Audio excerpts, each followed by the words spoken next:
कैसे बॉस है पीएम नरेंद्र मोदी? विदेश मंत्री जयशंकर बोले बहुत डिमांडिंग है। प्रधानमंत्री नरेंद्र मोदी को विदेश मंत्री एस जयशंकर एक डिमांडिंग बॉस मानते हैं।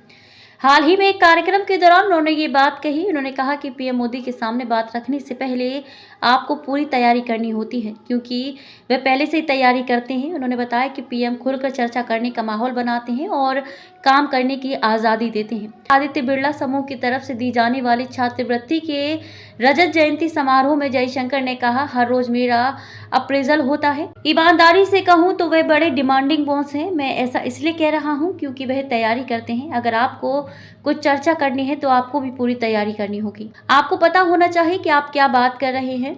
आपको अपनी बात पर अडिग रहना चाहिए और आपके पास डेटा होना चाहिए। जयशंकर ने पीएम मोदी को आपस में संवाद करने वाला बॉस भी बताया। उन्होंने कहा कि दूसरी खासियत में कहूंगा कि वे बड़े इंटरेक्टिव बॉस हैं। कुछ बॉस होते हैं जो आपसे बात करने से पहले ही मन बना लेते हैं या आपको बस फैसला सुना देते हैं। उनका फैसला लेने का तरीका काफी इंटरेक्टिव है। विदेश मंत्री ने कहा कि मुझे उनके साथ काम करके मजा आया, क्योंकि वह फैसले लेते हैं और आपको काम करने की छूट देते हैं। यूक्रेन संकट के दौरान उन्होंने फैसला लिया कि हमें लोगों को बाहर निकालना है, जो भी हो करो। वायुसेना का इस्तेमाल करो, नागरिक उड्डयन का इस्तेमाल करो, लोगों से बात करो। अगर मुझे किसी को फोन कॉल करना है तो मैं करूंगा। अगर आपको मंत्री भेजने हैं तो भेजो। वे आपको काम करने की आज़ादी देते हैं। उन्होंने कहा कि ऐसा नहीं है कि वह आपको ट्रैक नहीं कर रहे, लेकिन वे माइक्रो मैनेज नहीं करते।